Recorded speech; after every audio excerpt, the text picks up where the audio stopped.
3 de outubro de 2015. E na semana que comemoramos o Dia da Micro e Pequena Empresa, preparamos um programa especial. O consultor Sebastião Oliveira retorna ao nosso programa e nos dá algumas dicas de como o empregador deve fazer e agir para manter sua equipe unida e segura. Uma pequena notável que vai te deixar com água na boca e muito mais. E em nossa sala de visitas, o presidente do Simp, Joseph Cury, entrevista Luigi Nesi, presidente da Confederação Nacional de Serviços. Estamos no ar.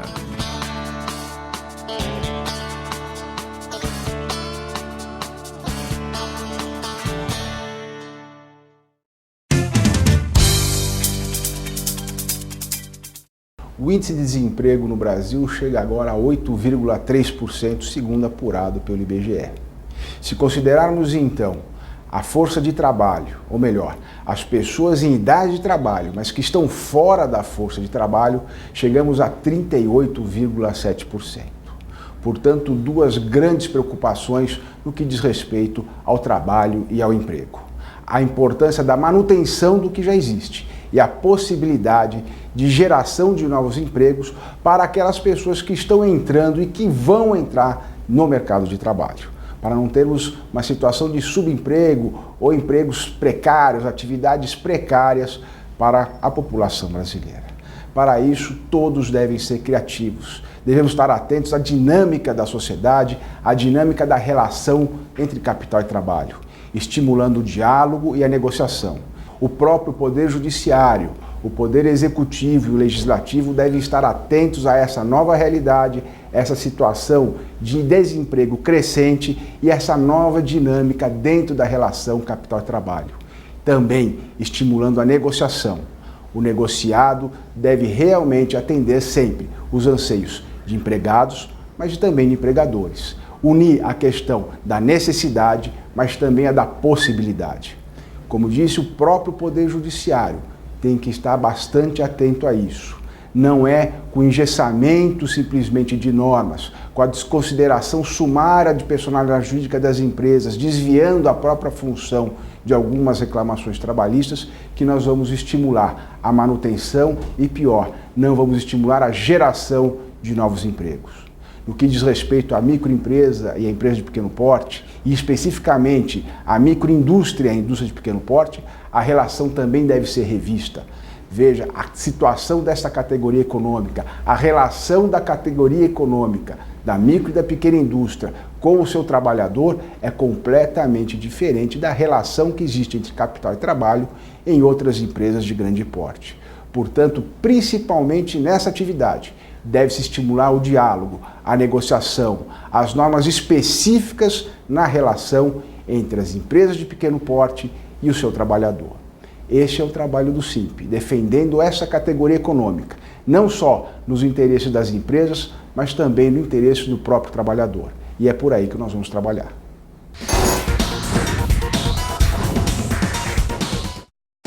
Muitas vezes ameaças de demissões e enxugamento da folha salarial causam muitos temores nos funcionários.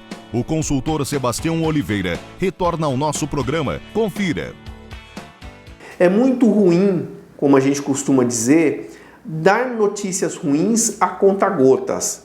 Tem algumas empresas que mandam, por exemplo, uma pessoa embora essa semana, depois de 2 semanas manda mais 2 pessoas embora, depois de mais 20 ou 30 dias, manda mais 5 ou 6 pessoas embora.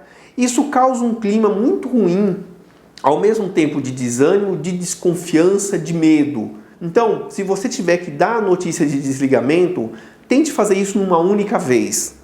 Se você, ao contrário, tem que dar boas notícias, um novo cliente que você conseguiu, um novo contrato que você está negociando e que tem boas perspectivas de ser fechado, dê essa notícia a conta-gotas. Toda semana dê uma boa notícia. Isso vai fazer com que sua equipe veja a luz no fim do túnel e continue motivada para fazer um bom trabalho. Desafios também são bem-vindos nas empresas.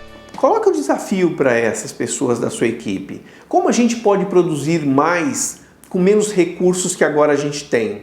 Como é que a gente pode solucionar um problema com criatividade, com inovação, de tal forma que você minimize custos, de tal forma que você amplie inclusive a receita do seu time ou da sua área, enfim. Digo para vocês que não tem nada mais motivador para as pessoas delas se sentirem capazes de solucionar problemas, delas sentirem que elas são capazes de fazer mais. E isso é algo que nesse período você pode e deve estimular.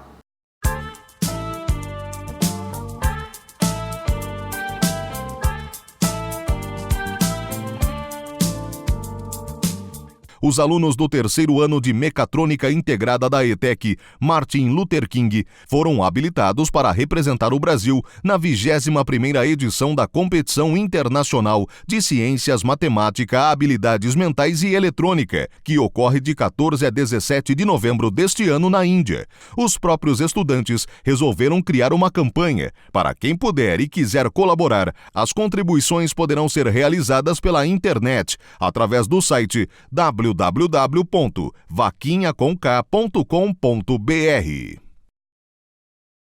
Hoje o Dr. Marcos Bernardini vem ao programa para falar sobre acidente de trabalho, um tema que requer toda a atenção do empregador. Confira. Importante então que o empregador, que o patrão, ele preste toda a assistência necessária ao seu funcionário, tudo aquilo que ele precisa. Ele vai então, o patrão, emitir o que nós chamamos de CAT. O seu contador vai saber o que fazer, é um comunicado de acidente do trabalho. O funcionário então, ele vai para o médico e ele vai se afastar pelo INSS, vai receber o auxílio pela Previdência, o auxílio pelo INSS. Os 15 primeiros dias, é óbvio, é de obrigação do patrão. Então você, patrão, vai pagar o afastamento dele pelo período de 15 dias. Agora, é muito comum em que, num acidente de trabalho, o funcionário ele fica afastado por um período muito maior. Então, passou de 15 dias, eu tenho a suspensão do contrato de trabalho. Ou seja, esse funcionário ele vai ter o seu contrato de trabalho suspenso pelo período que o INSS, o perito do INSS, entender que ele deve ficar afastado das suas funções. Se eventualmente o INSS entender que ele pode voltar a trabalhar, vai suspender esse benefício e aí o patrão vai pegar de volta esse funcionário e o seu contrato de trabalho, que até então estava suspenso, vai voltar a vigorar. Ou seja, a obrigação do patrão para com o seu funcionário é só até os 15 primeiros dias para pagamento de salário dos dias trabalhados.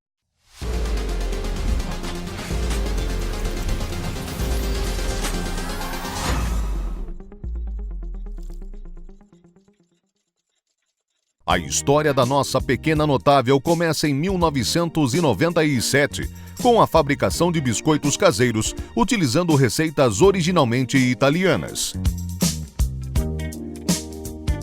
A minha mãe tinha uma receita de um biscoito chamado amaretto, uma receita italiana original, ela é de origem italiana. Então nós falamos, vamos fazer o amaretto, as visitas todas gostam, todo mundo gosta, começamos a fazer. Ficamos 3 anos fazendo em casa, bem caseiro mesmo, na sala, na cozinha de casa, até que apareceram clientes maiores que exigiram que a gente mudasse para uma fábrica, para um local mais industrial. Com o crescimento da empresa, a demanda de seus produtos passou a ser industrial e a carteira de clientes não parou mais de crescer. Hoje nós temos, além de 20 funcionários, que também fazem parte de uma família nossa aqui. Nós temos muitas máquinas, muito equipamento.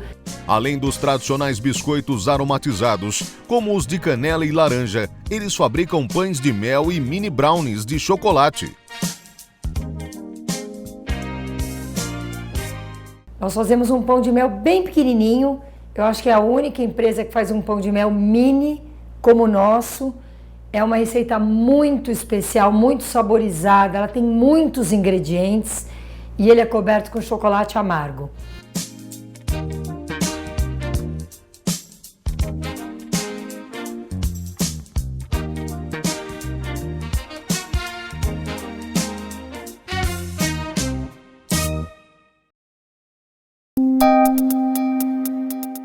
Entrevista da semana.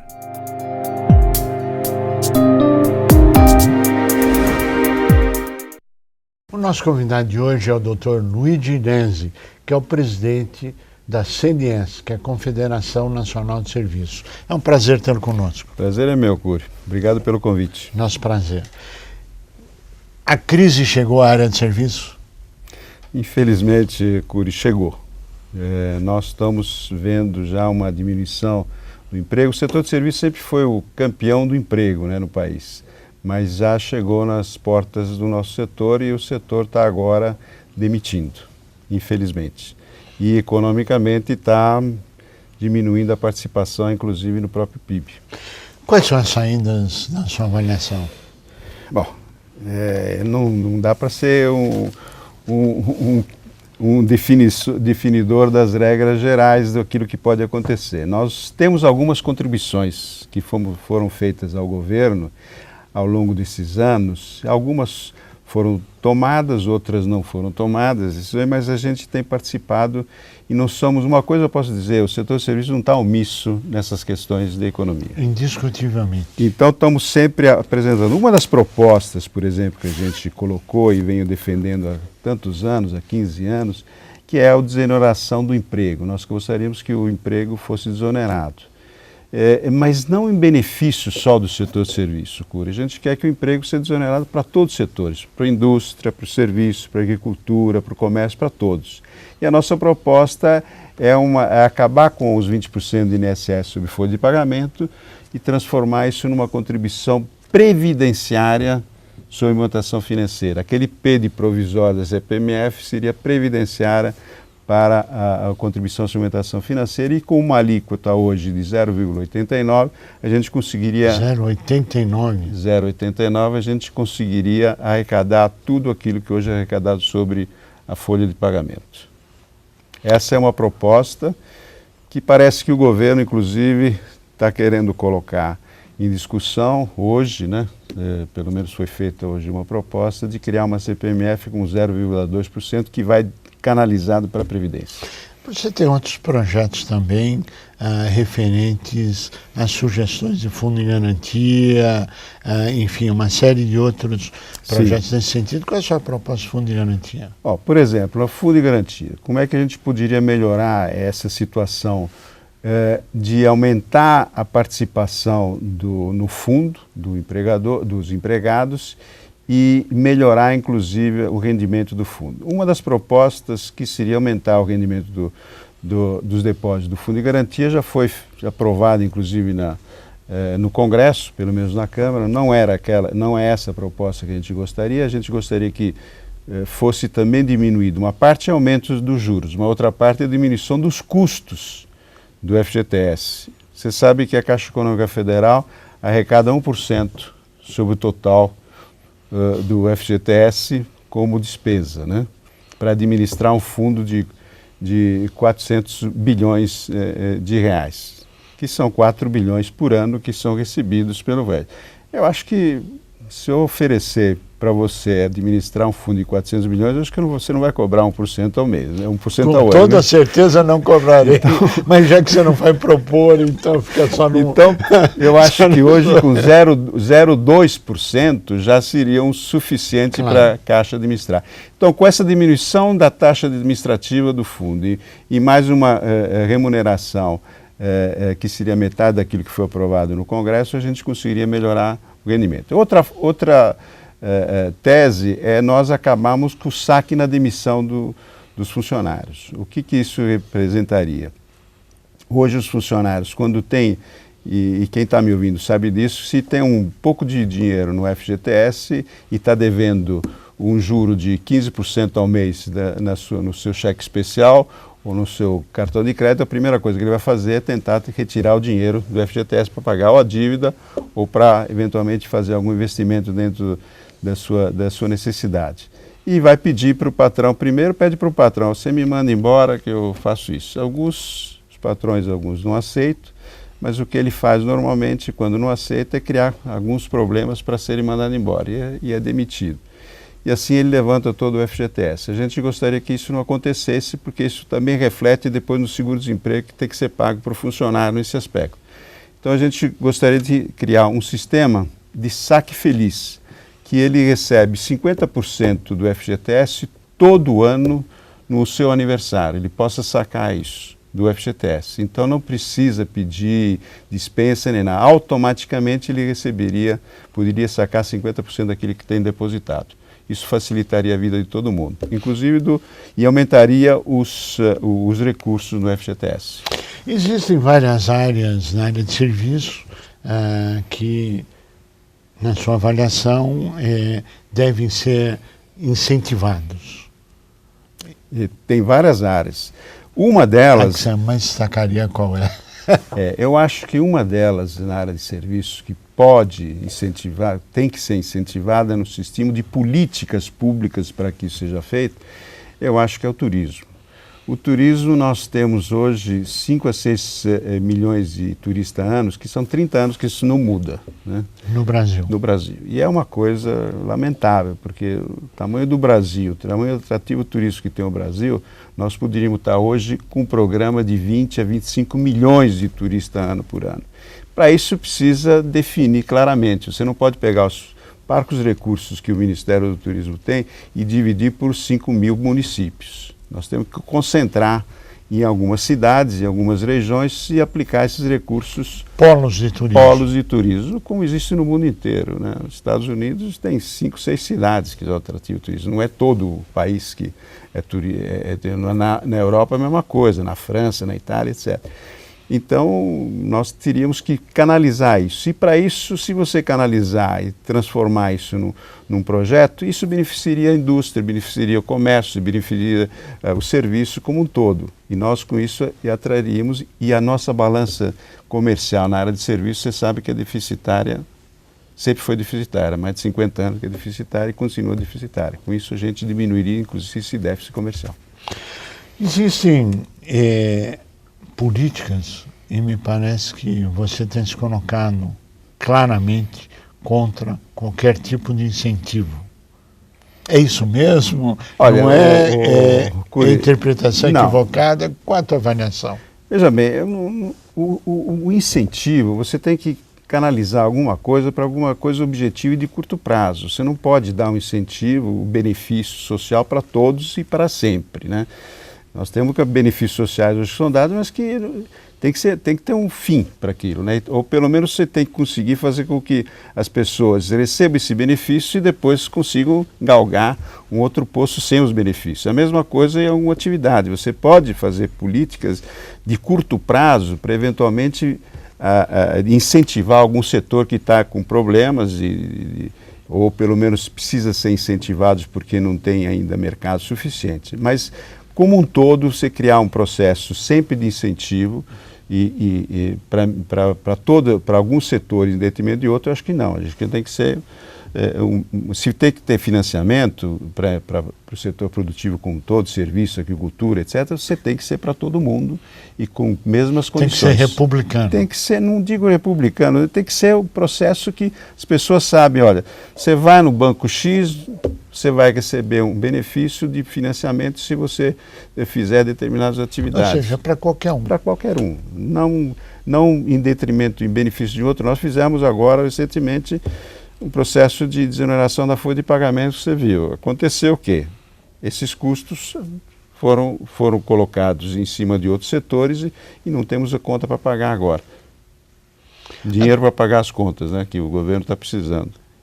Faltou dizer no início que você é membro do Conselho Deliberativo do CODEFAT. Que é do CODEFAT, que é membro do Conselho Curador do Fundo de Garantia, isso, que é conselheiro no Conselho de Competitividade de Serviços, presidente da CNS, vice-presidente da FESESP e presidente da CEPROS, que é o sindicato, e é empresário também, não é isso?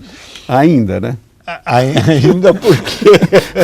Depende da situação econômica, né? Ainda a gente tem esperanças de continuar como empresário, porque se nós não tivermos realmente resolvido o problema econômico brasileiro e urgentemente, né, nós temos já existe com problemas sérios para as pequenas, principalmente as pequenas empresas, sobreviverem.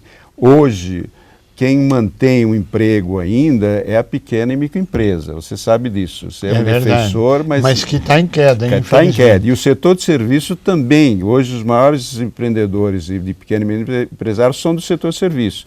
E você sabe que eles são muito tênues. Se você verificar que a situação está complicada, a primeira coisa que começa a demitir pessoas. É verdade. Se depois não conseguir demitir pessoas, não conseguir resolver o teu problema financeiro, o que você faz? Você fecha a empresa, né? Infelizmente. Infelizmente você faz isso. E o setor de serviço é muito sensível nisso, né? Ou vai para a informalidade, acaba indo para a informalidade. Esse é um perigo que a gente tem. Por isso a gente tem que fazer todo o esforço para que não se deteriore mais a economia, como está acontecendo, e dê mais credibilidade e o governo possa sinalizar. Hoje é importante a sinalização de uma recuperação e fazer com que os gastos do governo sejam melhor planejados, não criar novos gastos, isso é importante, e principalmente terminar aquilo que já está começado e não conseguimos terminar. Eu acho que esse é um ponto-chave hoje do processo, é fazer com que aquelas iniciativas que foram iniciadas e não conseguiram ser terminadas sejam concluídas, especialmente Minha Casa Minha Vida, por exemplo. Tem muitos setores, empresas nessa área de construção que precisam terminar as obras e precisam então de recursos para isso, para que elas não fiquem com custos maiores depois, e planejar um processo de crescimento não tão com um percentual tão grande no PIB, mas que seja compatível com a necessidade econômica hoje do país. Parece que existe também uma polêmica que afetaria diretamente a área de serviços quando se fala em tributos, especificamente de algumas propostas que o governo cogitou ou cogita do PIS e COFINS. Com a sua avaliação sobre o tema. Hoje, a proposta do governo de unificar PIS e COFINS, veja bem, se for uma proposta simples, em vez de criar dois DARF, criar um só DARF, isso não precisa fazer muita modificação. A simplificação disso não seria o problema.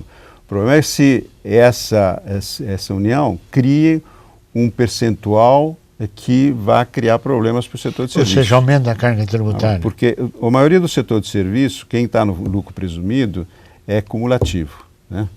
Se você transformar em não cumulativo, a partir de um certo ponto, você cria um aumento de carga tributária, um percentual. E nós fizemos já o cálculo. Acima de mais ou menos 7%, um PIS e o COFINS unificado acima de 7%, já haveria um aumento de carga, em média, eu estou falando, em alguns setores seriam já prejudicados com 4% ou 5%, e com 7%, então, haveria uma carga tributária sobre o setor de serviço. Nós chegamos ao final do nosso tempo e pediria suas considerações finais. Esperamos que o governo acerte nas medidas que estão propondo e que a gente possa crescer em benefício do trabalhador, em benefício do emprego e dos empresários em geral. Luiz Diniz, queremos agradecer muito a sua participação, agradecê-lo pelas propostas, tomara que eu vou deixar para você isso aqui. Muito obrigado. E a você que esteve conosco, nosso mais profundo agradecimento, com a certeza que estaremos juntos na semana que vem. Até lá!